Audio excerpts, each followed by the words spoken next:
setelah Yakub meninggal, ada kegentaran dan ketakutan dari anak-anak Yakub yang lain. Saudara-saudaranya begitu takut. Takutnya ketika Bapak sudah meninggal, dan memang sudah meninggal, Yusuf akan membalas dendam. Mereka tidak punya pelindung lagi. Bapak mereka sudah meninggal. Mereka berpikir, jangan-jangan Yusuf berlaku baik selama 17 tahun ini oleh karena ada papa kita. Tetapi dia menunggu kesempatan yang baik. Setelah Bapak meninggal, Yusuf akan membalas apa yang kita telah perbuat kepadanya. Ini pikiran yang terlalu negatif. Sehingga ketika ini sampai kepada kepada Yusuf dikatakan di ayat sebelumnya menangis ketika mendengar itu. Sudah 17 tahun loh. Yusuf sudah tidak pikirkan tentang itu lagi. Dia pikir tentang apa yang harus dia lakukan ke depan. Tapi kakak-kakaknya mempunyai kekhawatiran yang berlebihan. Istilah sekarang, negative thinkingnya merasuki pikiran mereka. Yang pada akhirnya mereka menyampaikan itu kepada Yusuf. Yang membuat Yusuf menangis, lalu sampailah pada teks yang kita renungkan ini dari ayat 19 sampai 21. Yusuf mengatakan kepada mereka, jangan takut. Kalian pikir, aku inikah pengganti Allah? Ada hal-hal yang penting yang kita akan perhatikan di sini. Ada 3 hal yang ingin saya bagikan kepada saudara. Tapi ingatlah tema yang saya sudah katakan di awal. Menghidupi visi Allah. Inilah yang membuat Yusuf bisa untuk menerima kenyataan pahit di masa lalu. Ini pula yang membuat Yusuf bisa melihat apa yang harus dia lakukan hari ini dan lakukan ke depan teristimewa untuk saudaranya. Karena dia sedang menghidupi visi Allah. Dia ada pada titik di masa lampau, titik terkelam dari hidupnya. Itu semua karena cara Tuhan membawa dia untuk kelak akan menjadi seorang pemimpin. Ini sekali lagi cara Yusuf untuk menghidupi apa yang Tuhan telah taruh dalam hatinya, yang saya sebut sebagai visi Allah.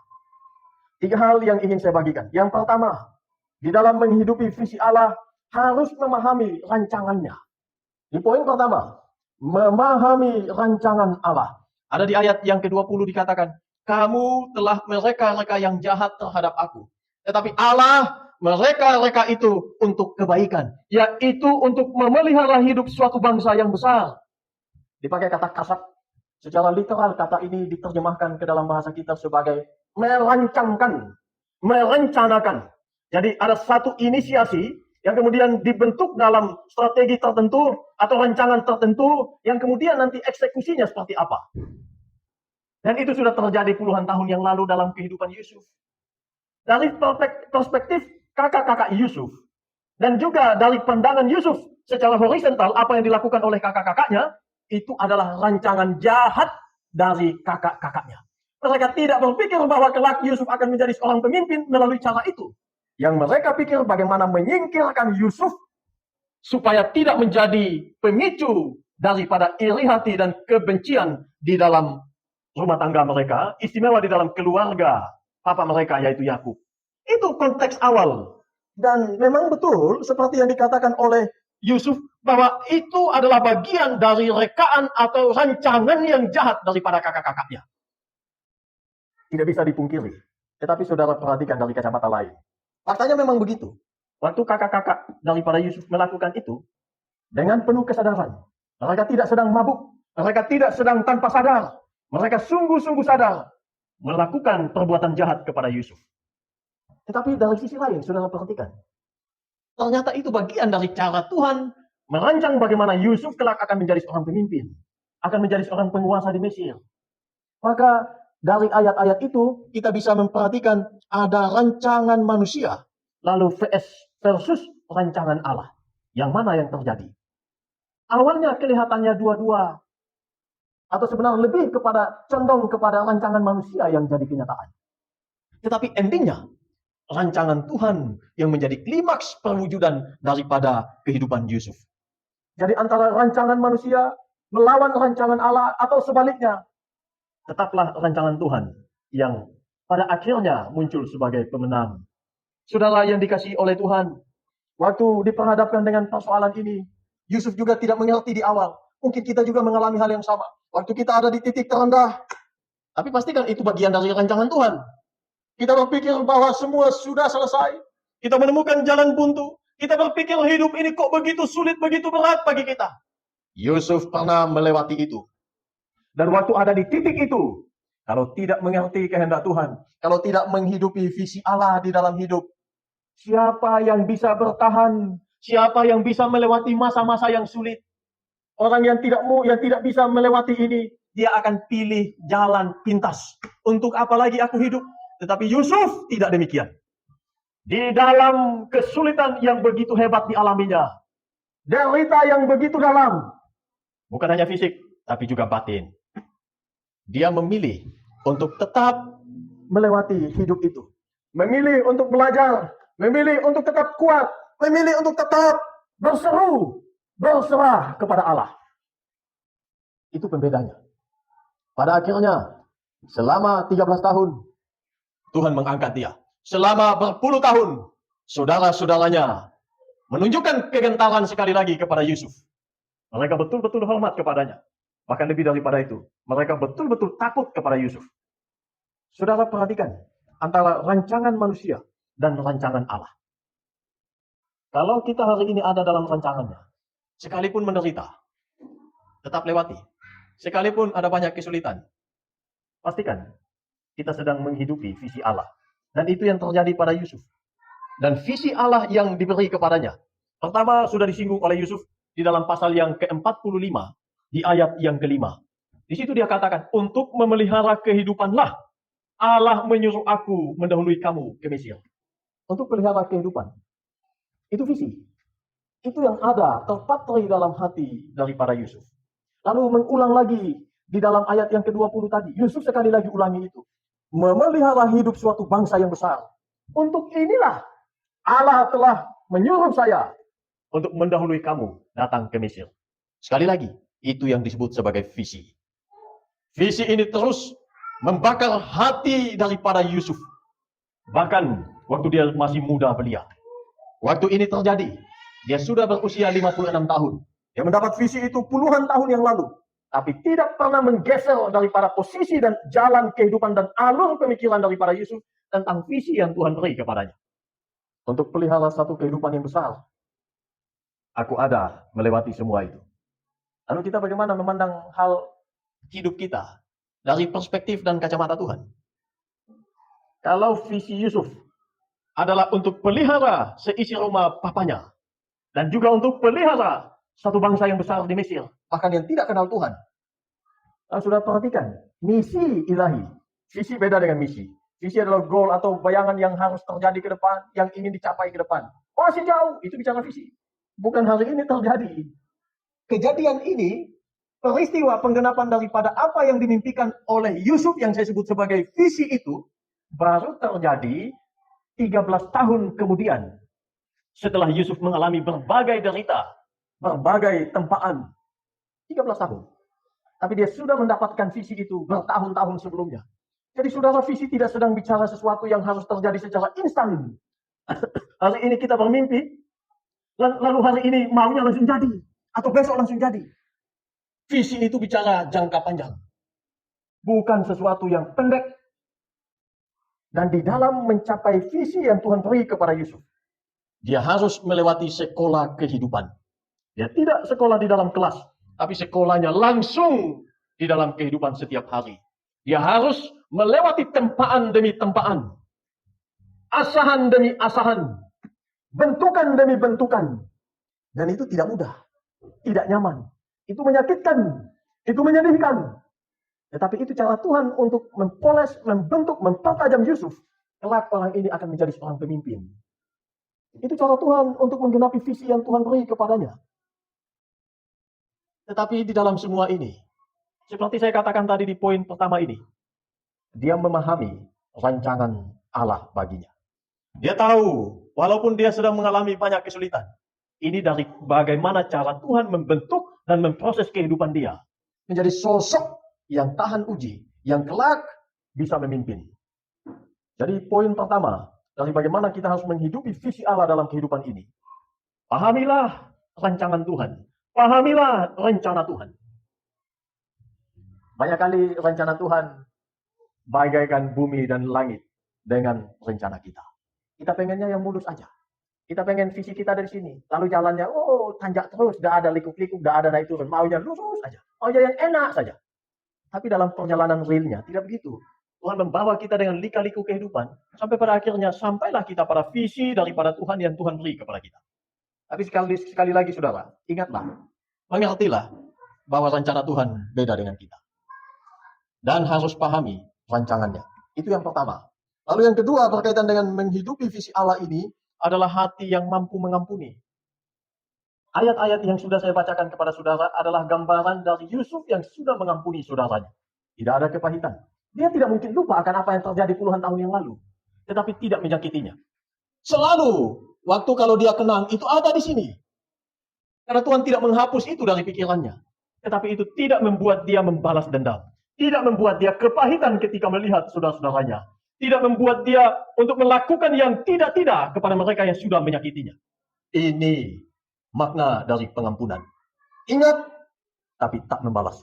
Ingat, tapi tak ada dendam. Ingat, tapi tak menyakitinya lagi. Mungkin karena kita pernah disakiti. Tapi hari ini pastikan saudara tidak tersakiti lagi.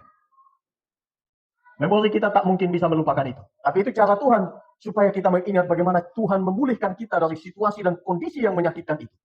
Kalau seandainya itu hilang dari ingatan, kita tidak ingat sama sekali bagaimana Tuhan memproses kita sampai pada akhirnya kita pulih. Orang kayak begini susah untuk melewati hidup dengan penuh syukur kepada Tuhan. Orang yang tidak terbiasa melewati kesulitan demi kesulitan, pertama sulit bersyukur. Yang kedua, sulit tahan uji. Tapi orang yang bisa melewati semua itu sama seperti Yusuf. Seperti itulah yang harus terjadi. Jadi hati yang mampu mengampuni. Itulah yang terjadi pada Yusuf.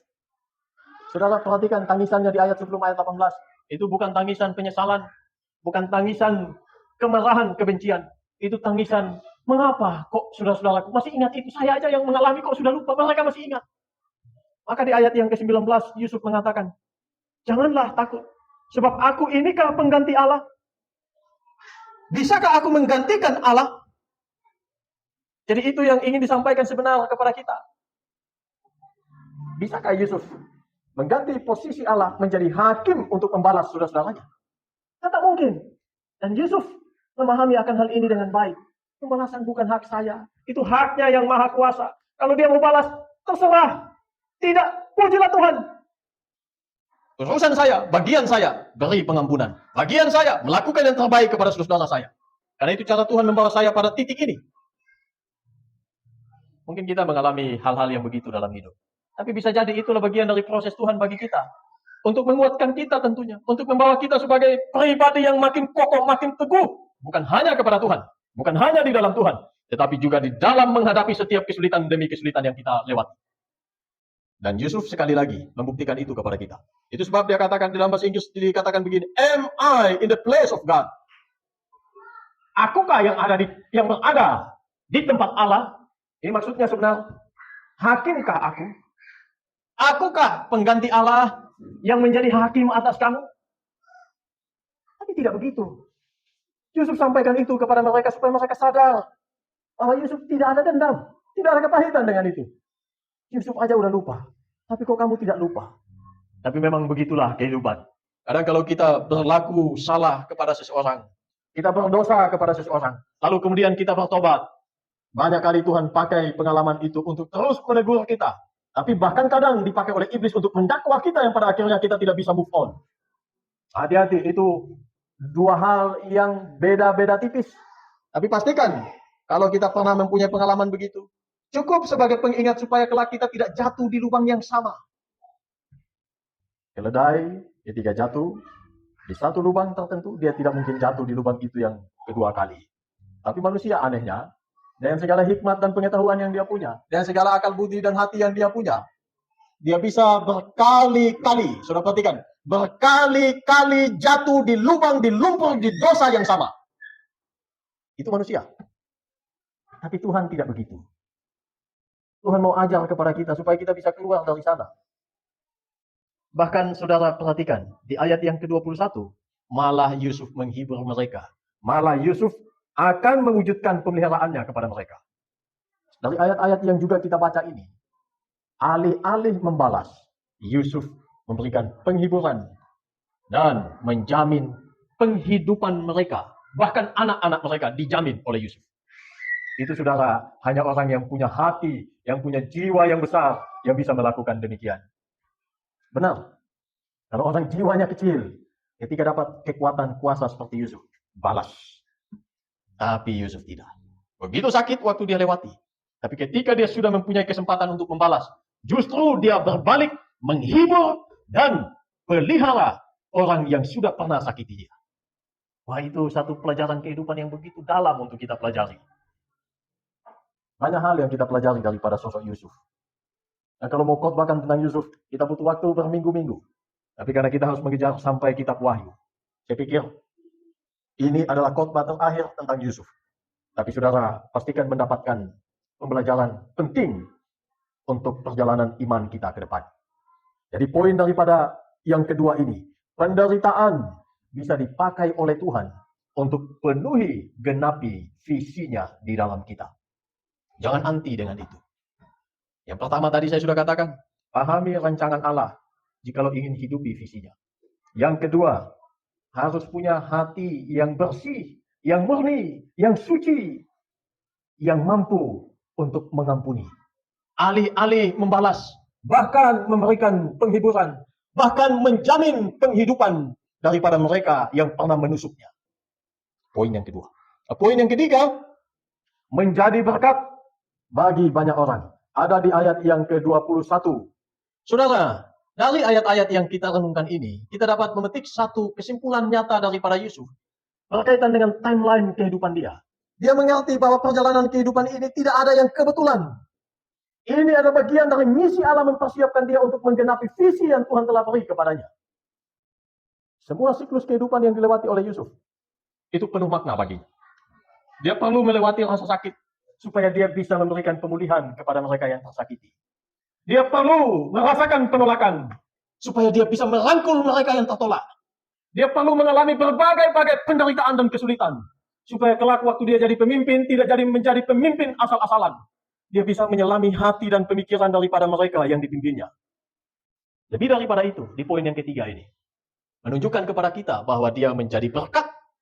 Pertama, kepada seisi rumah bapaknya.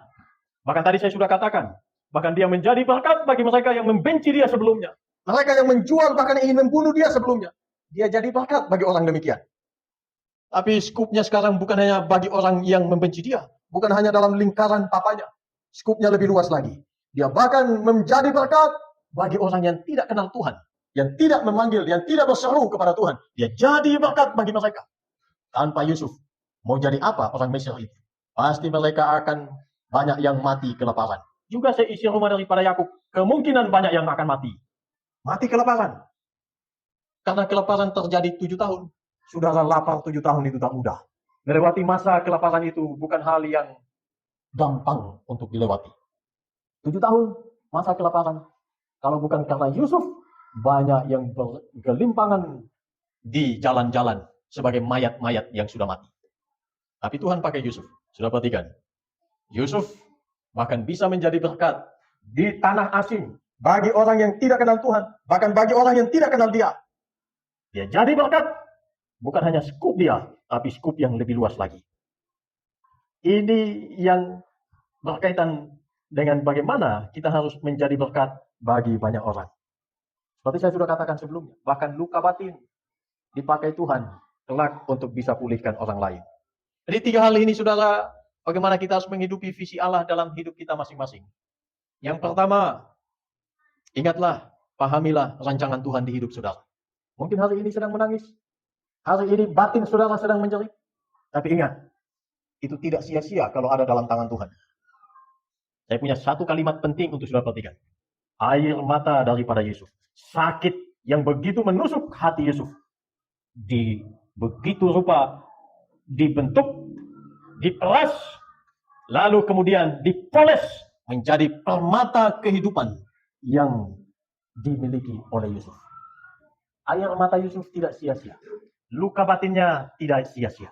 Semua itu disimpan di dalam kirbat Allah. Kemudian dikasih kembali kepada Yusuf. Itu yang disebut indah pada waktunya. Saudara, lewatilah proses yang ada. Jikalau hari ini kita harus nyesak dada, kalau itu datang daripada pihak Tuhan untuk memproses kita, lewati. Belajar di dalamnya. Apa yang harus kita lakukan ke depan? Karena Yusuf orangnya demikian. Dia tidak tinggal di dalam rasa sakit itu. Tidak. Tapi dia bangkit, terus bangkit, lalu bangkit lagi. Kemudian dia bisa menaklukkan. Bahkan sekarang, dia menjadi keharuman bagi mereka yang pernah sakiti dia. Jadi dalam dunia pastoral dan counseling, itu ada tahapan-tahapannya. Tahapan yang paling tinggi yang harusnya kita punya adalah menjadi keharuman bahkan bagi orang yang menyakiti kita. To be fragrance, parfum untuk mereka yang bahkan pernah menorehkan luka di hati kita. Kalau kita punya sampai pada tingkatan ini baik sekali. Tapi ada orang yang mungkin hanya di batas secara overcome, mengatasi luka itu. Yusuf pernah juga ada di posisi itu. Tapi kemudian dia meninggalkan lalu dia menjadi keharuman. Menjadi berkat bagi banyak orang. Tapi hati-hati kalau kita masih ada di rasa-rasa asin. Apalagi titik terendah itu adalah kepahitan. We feel bitter in our heart. Dikatakan begitu. Merasakan kepahitan di dalam hati. Ketika mengingat apa yang dilakukan oleh orang kepada kita. Nyesak di sini. Yang begini belum terpulihkan. Tapi ketika dengan firman Tuhan belajar. Yusuf bisa melewati itu. Maka saudara bisa pula untuk melewatinya. Tapi bukan dengan kekuatan sendiri. Minta pertolongan daripada Tuhan. Dan lihatlah bahwa di dalamnya ada visi Allah yang harus digenapi. Jadi 3 hal ini penting bagi saudara dan bagi saya. Menghidupi visi Allah harus pertama-tama mengerti apa maunya Tuhan di dalam setiap siklus kehidupan yang kita lewati.